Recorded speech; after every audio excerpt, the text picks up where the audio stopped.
This is your captain speaking. We've just landed. You are now free to stand up and wait for like 6 minutes till we open the door. Oh, finally, man. Tell me about it. Let me get my bag. Heath, is that you? Dude, Cecil, Tom, you're on this flight? Nice. Hey, Noah, What? look who's on our flight, Tom and Cecil. Oh, that's crazy. What are the odds you guys would be going to Memphis too? Memphis. This is the flight to Nashville, man. Surprise! Damn it. Eli, where are you? What's I'm in happening? the cockpit. Why would they let you in there? So I figured since Tom was doing an essay about plane stuff, what better way to do before show shenanigans than for me to be flying the plane? So many better ways. Because then, like, halfway through Yeah. the flight, I'd be like, oh no, I don't know how to fly a plane. And then we'd all be like, ah!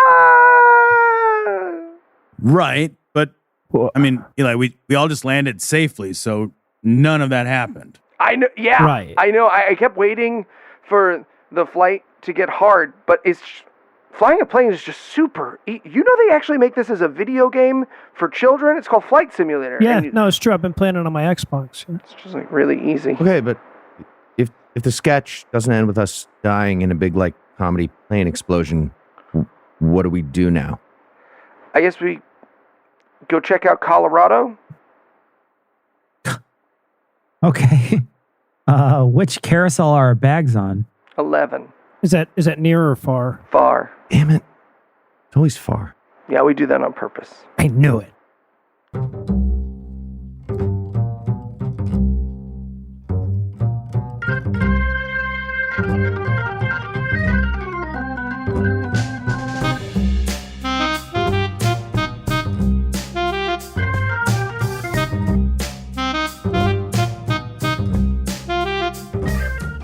Hello and welcome to Citation Needed, the podcast where we choose a subject, read a single article about it on Wikipedia, and pretend we're experts, because this is the internet, and that's how it works now.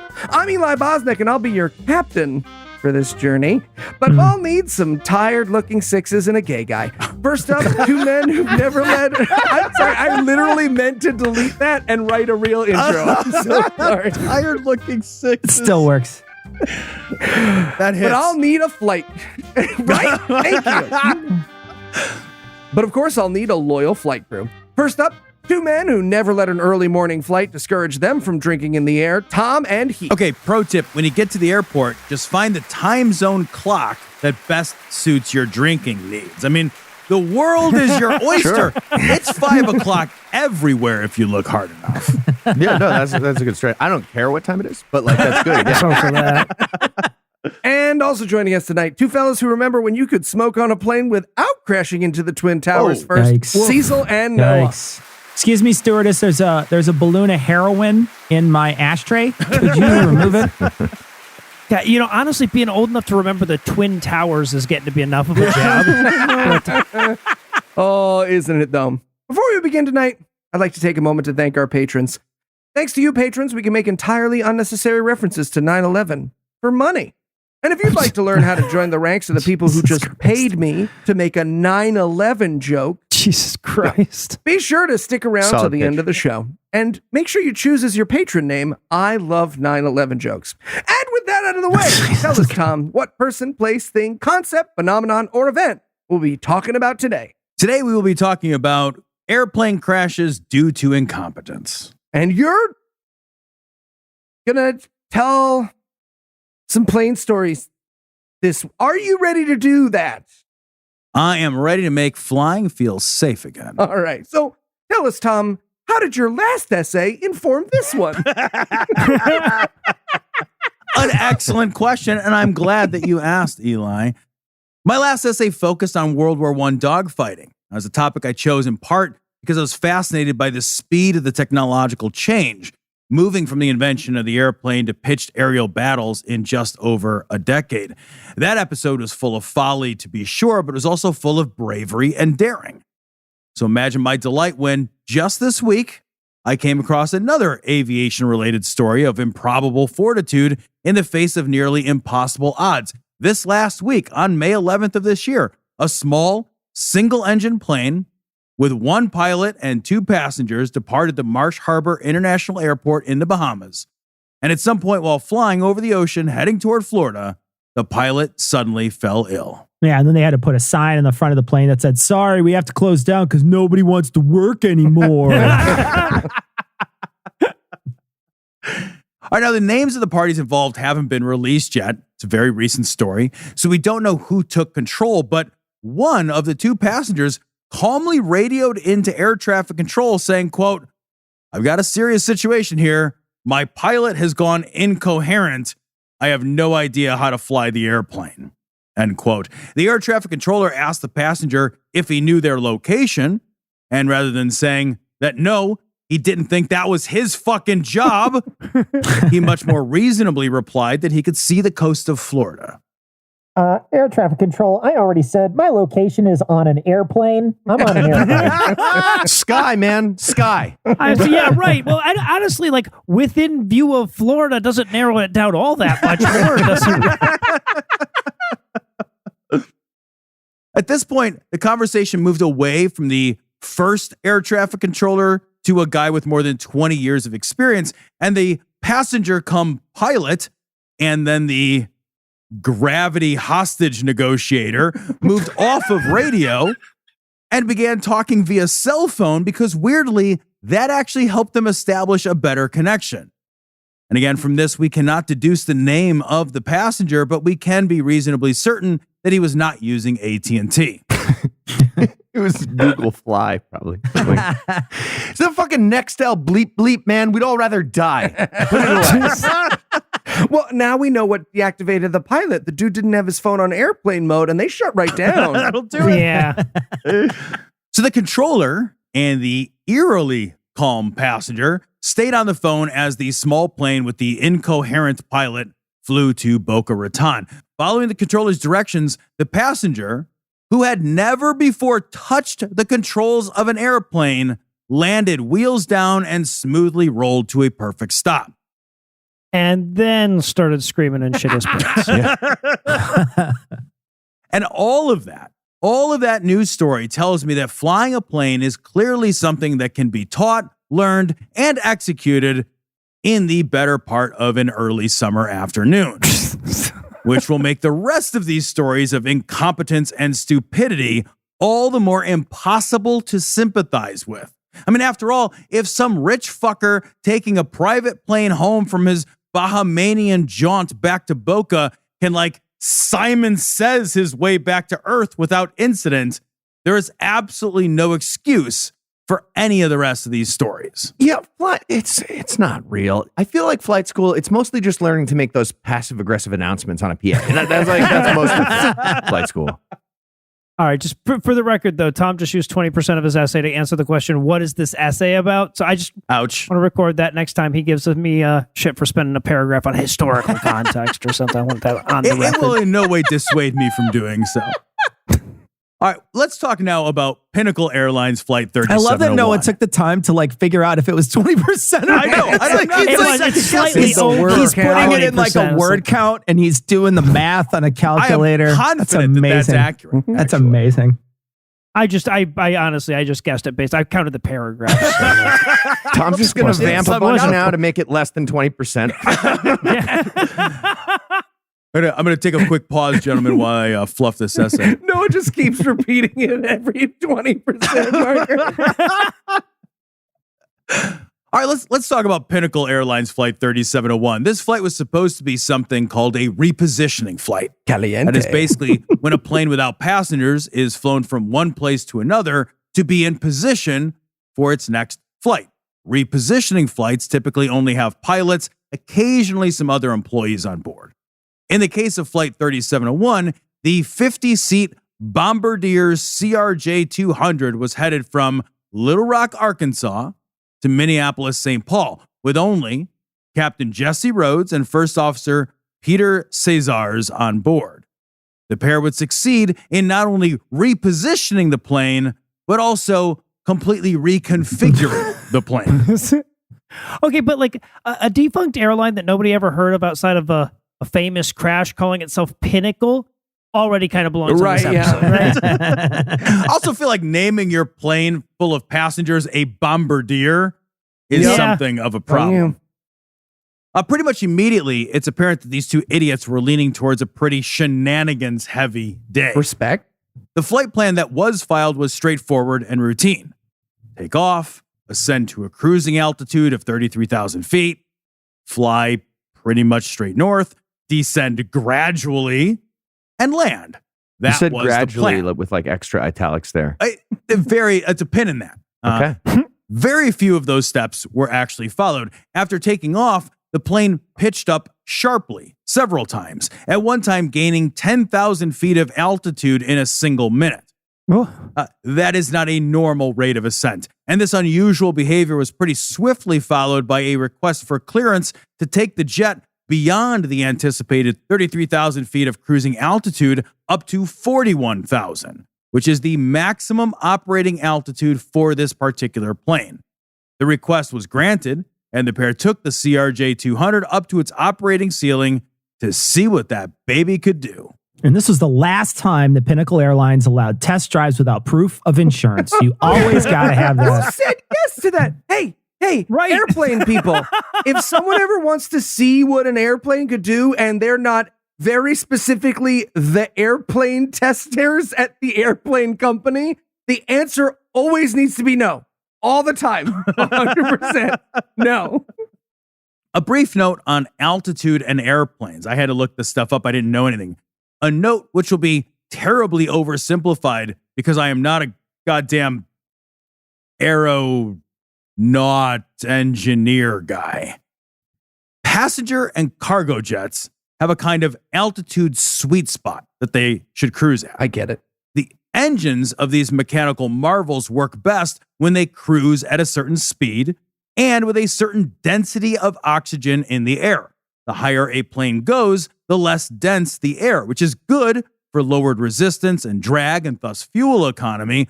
But there's also just less of the stuff that keeps the fuel burning and, keeps the plane in the sky. So when a plane reaches its operating ceiling, that means that it is out of the sweet spot where lessened drag is balanced by dense enough air to support the plane and enough oxygen to support the burn of the fuel. In other words, if you get too high, you're going to regret your choices. That's the motto of anyone who's ever had edibles. Oh my God, it is. Speak for yourself in the toucan on your shoulder there, Cecil. You speak for me, Cecil. Yeah, Knowing on your this, shoulder. So knowing this, you might be wondering why the pair decided to push the flight up to the danger zone. Was there a storm system they were trying to climb up and over, perhaps? No, there was not.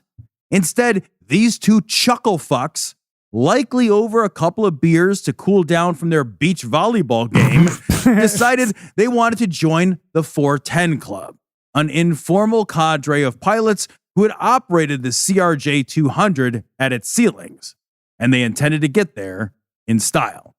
All right. Well, looks like two people are doing their best to demonstrate that they shouldn't be alive, and they're about to not be. So, tight. Let's take a quick break for apropos of nothing.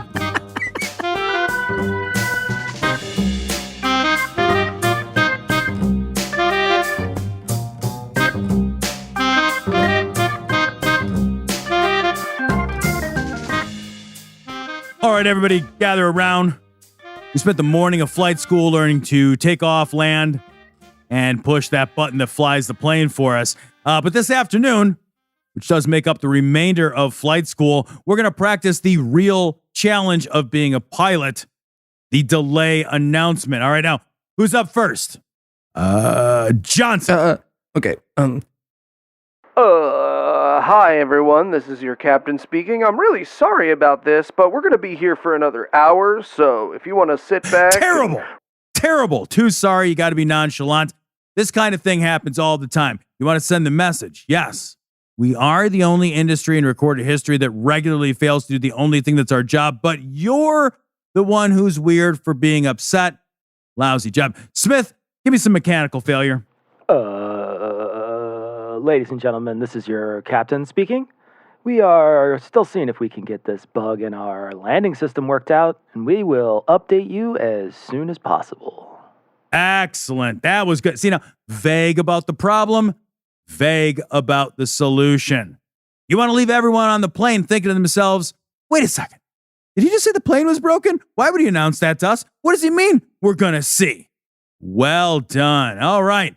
Smith Johnson, you want to see if you can take us home with the toughest announcement of them all? Okay. Ladies and gentlemen, I'd like to welcome you to beautiful, sunny Florida. A state that anyone in the history of time has wanted to be in. Oversold it, son. Oversold it, but good try.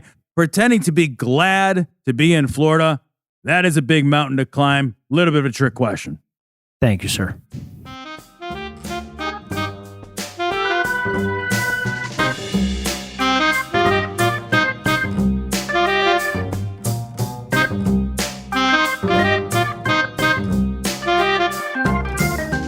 And we're back.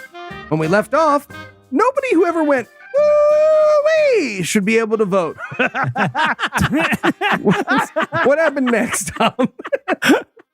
Well, some more stupid-ass Top Gun shit in a 50-seat passenger jet, obviously. So, to get to their altitude, they whipped the plane up sharply, including a pitch up that registered 2.3 Gs and forced the plane into a stall warning. They then set the autopilot system to climb to 41,000 feet at a rate of 500 feet per minute, which again, for a point of reference, exceeds what the plane's manufacturer recommends, likely because this breaks the airplane. Wait, flying's not real. This isn't real. This isn't real. When I fly, I feel like a Christian person for a day. So here's how. If you've ever been in an airplane or even seen one, you'll notice that they have to move, forward at a certain minimum speed to both become airborne and to stay airborne. Oh, it's like how sharks have to keep swimming forward or they die. No, it's not. It's not. Why would that be? How, they would die? Pretend, yeah. But it's like that. It's crazy. Flying's not real. The aerodynamics of the plane derive its lift from, and again, I know that I'm oversimplifying, the flow of air over the airfoil or the wings. If the plane goes too slow, there's not enough of that sweet, sweet air. Too little lift, and among other problems, the plane stops being good at being up and starts to become better at going down. Like the crypto market. So I know that wasn't meant as a reference to how crypto bros are going to have to suck dick behind the truck stop to pay off their debts, but it works either way. So I'm going to lean my way. Wow. Wow. Couldn't happen to a nicer bunch of guys. Noah's universe is a dark universe, man. So by setting the climb rate at a stupidly steep angle, the pilots sacrificed much of their speed so that by the time this big honking ass jet reached 41,000 feet, it was only going 170 miles an hour. Your typical passenger plane prefers to hum along at about 575 miles an Okay, hour. I'm sorry. I'm on Team Heath now. The description of how flight works alone should be enough to convince everyone to never fuck around with a plane ever. Right?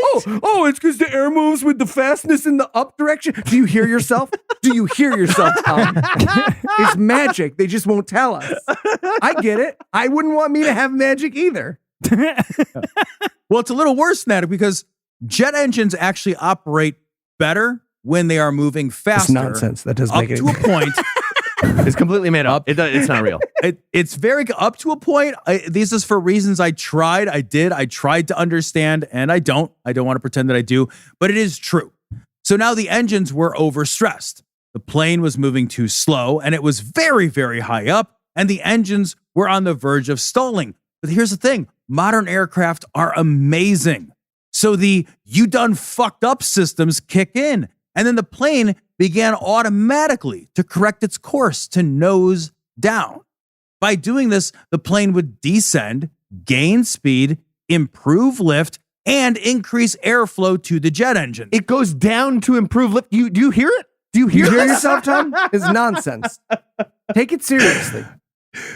Naturally, Maverick and Goose here overrode the automatic course correction not once, Fuck. not twice, but 4 fucking times Oh my god. until both of the engines just said fuck it and quit.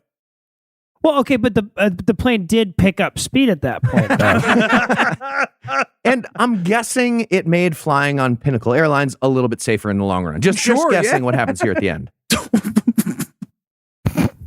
They die. These idiots die. They do die. And They don't do fly die. for the airline. They very anymore, much is what I'm do saying. not They're survive gonna die? Yeah. this. Yeah. Mhm. The plane had stalled, and the pilots knew they had fucked up. They briefly recovered the stall around 38,000 feet, but they were basically gliding now without any help from the They're engines. falling. They're falling out of the sky. Oh, no, it's fine. We're going to do a controlled burn. No, you're not. Flying is not real. This is made up nonsense. So the fix for this problem is actually pretty counterintuitive, and it's also terrifying sounding, but it's also fairly standard. Pilots know this shit kind of stuff. Rather like clutch starting a manual transmission car, the cure to the problem involves pushing the plane into a controlled dive with the goal of reaching a high enough speed that the engines re-engage.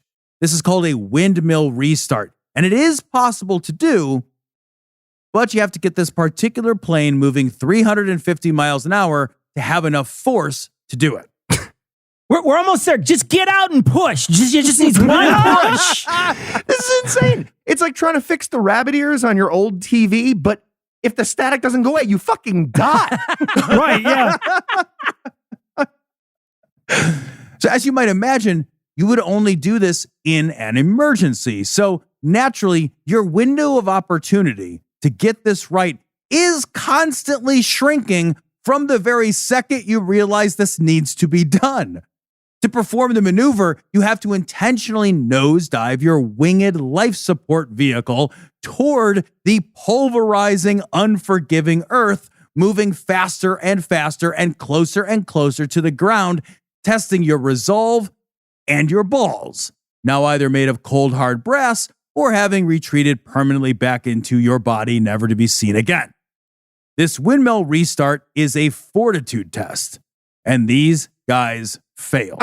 No, Tom, just fly the plane to Des Moines while making 6 figures to sit in a chair and do nothing is the test. They failed that. Everything now is extra credit failing. It's double plus unfailing. You are not wrong. After reaching only 260 miles an hour, the CRJ 200 pulled out of the dive, leveled out, and the restart was attempted. It, of course, failed. That's not 350 miles an hour. The plane began to depressurize, and the pilot and first officer donned oxygen masks. The windmill restart had been their best hope of restarting the damaged engines. But again, modern aircraft are amazing. There was still another card to play. The CRJ 200 had an auxiliary power unit, which could possibly be used to restart the engines. Now they're at 13,000 feet. The pair tried to restart the engines using the APU, but since this is an episode of Citation Needed, you can guess that it did not work. Okay, I'd love it if commercial airliners and my dad's lawnmower had less in common. Just a bunch of dads walking up to the wreckage, giving a lecture to the dead bodies. Like, and that's why you oil the gears after every usage, or people die, just like the mower and the chainsaw. Yes, I always say that. Or people die. You're dead. It should also be noted here that the pair had not yet mentioned to air traffic control that they were in some trouble. It was Really? only after the failed windmill restart and the first failed APU restart that they radioed in that they had lost a single engine, which of course is not true. They had lost all the engines, but they lied about that. They only admitted that they had lost both engines after trying over and over for 14 minutes to get one or the other of the engines restarted by repeating the same hopeless APU restart process. Rather like holding the key forward in your car and listening to your dead battery or starter, but just like refusing to let go of the key in the forward position. And just as hopeless as trying to start a car with a dead battery, the APU, it never had any hope at all of getting the engines moving again, since the engine cores had overheated from the earlier stall and completely locked up. When these idiots decided to hot rod around at 41,000 feet, they pushed the temperatures in their engines up 510 degrees hotter than the maximum possible temperature for these engines. 7 miles up, these idiots essentially fucked around until they fused their engines into useless blocks of hopelessly inert metal. Woof. Hopelessly Inert Metal, by the way, is the name of my Megadeth cover band. Nice. So if you guys want to check us out. It's a good one. At this point, the pair asked air traffic control to direct them to the nearest diversionary airport, but soon realized they didn't have the speed or altitude to make it there. They then began looking for a highway or roadway to attempt to land on, but instead they crashed just outside of Jefferson City and died, and everyone is a little safer because of it. Yep.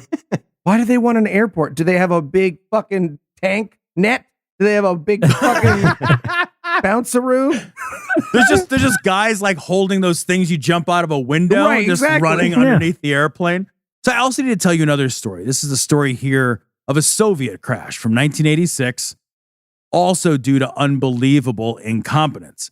Aeroflight 6502 was a passenger plane carrying 87 passengers and 7 crew.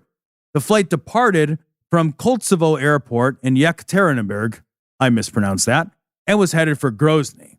And this one made it all the way to its destination without much incident. Until that is, the betting began. Hey, I bet I can make today the worst day of everyone's life who's related to our passengers. You're on. Meow. Well, lots of people hate their family. Win-win. Win-win. I kill us now.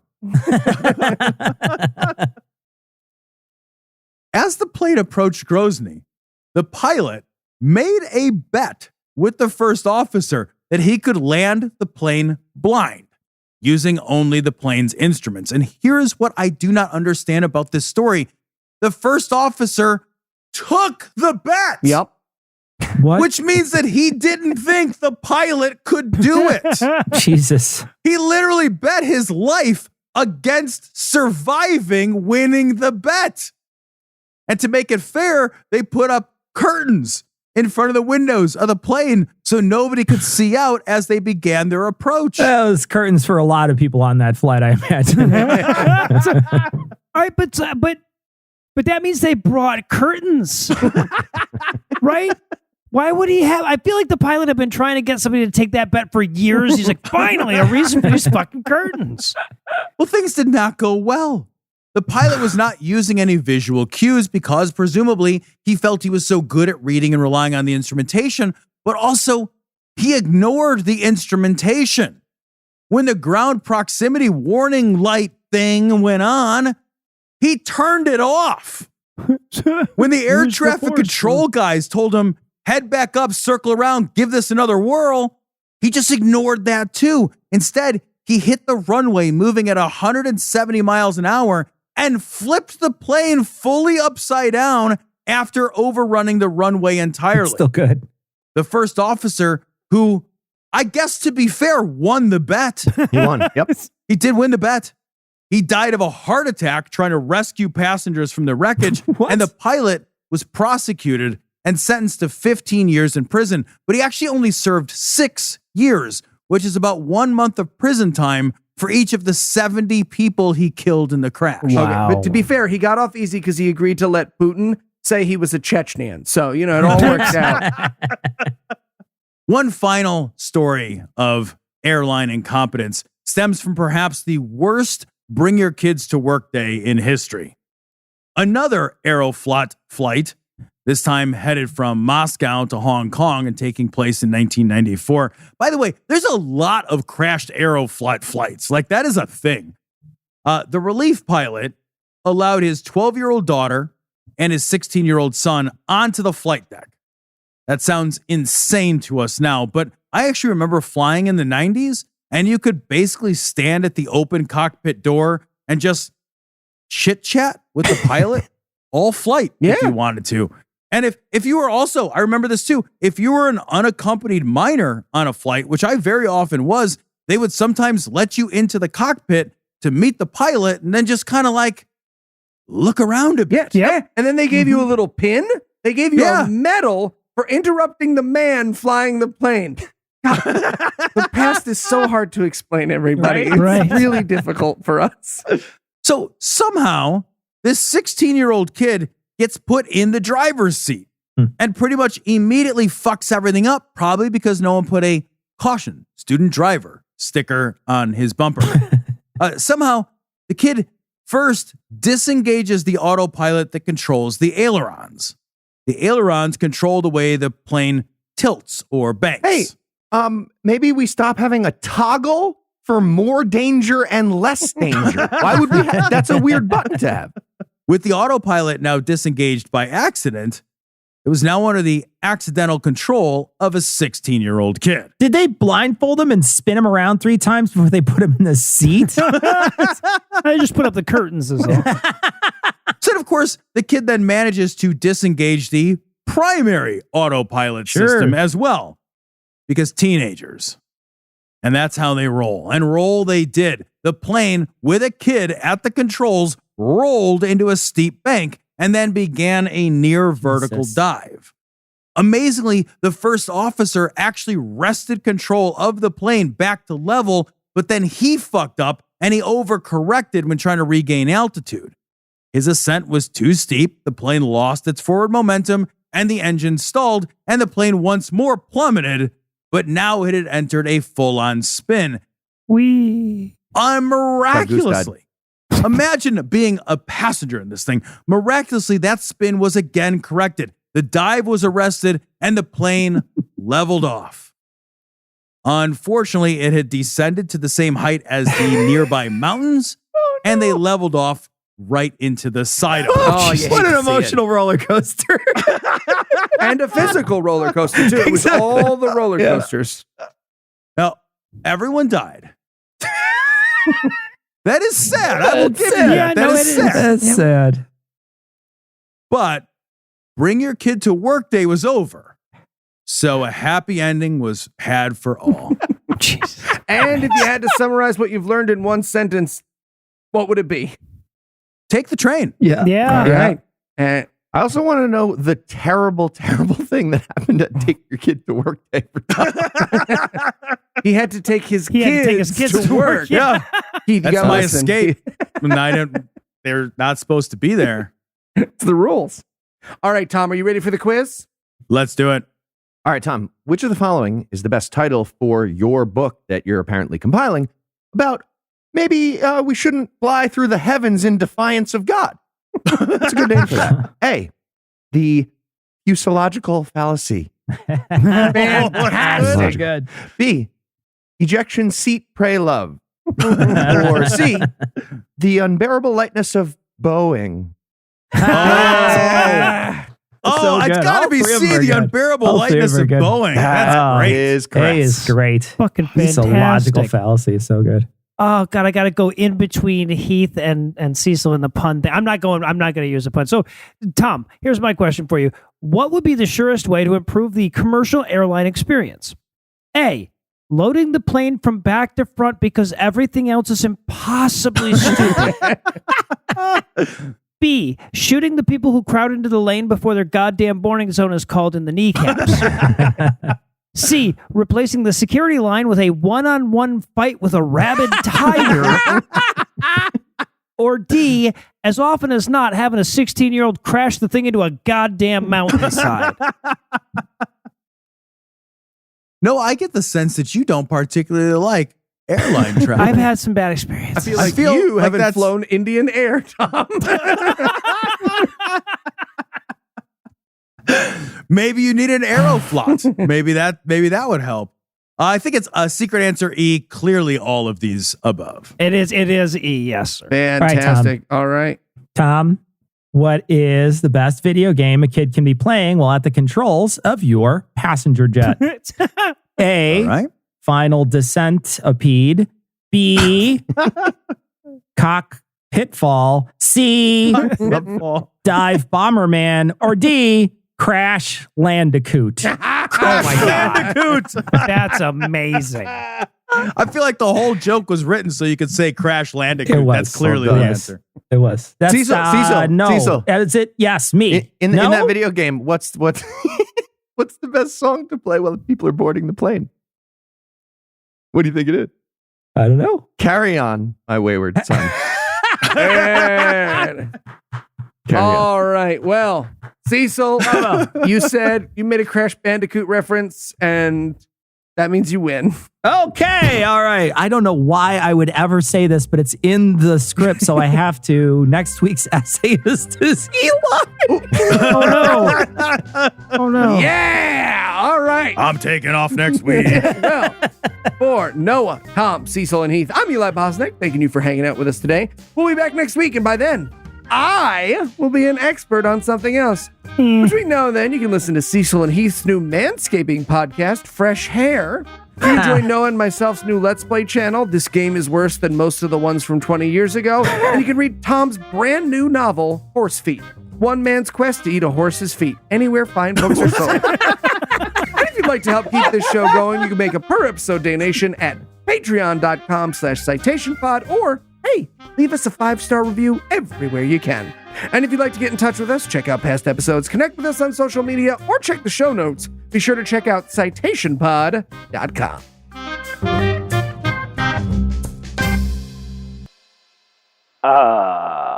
And I'd like to be the first to welcome you to sunny Florida. Sure hope none of you are gay. Oh, that was close. So much closer. Right? Right?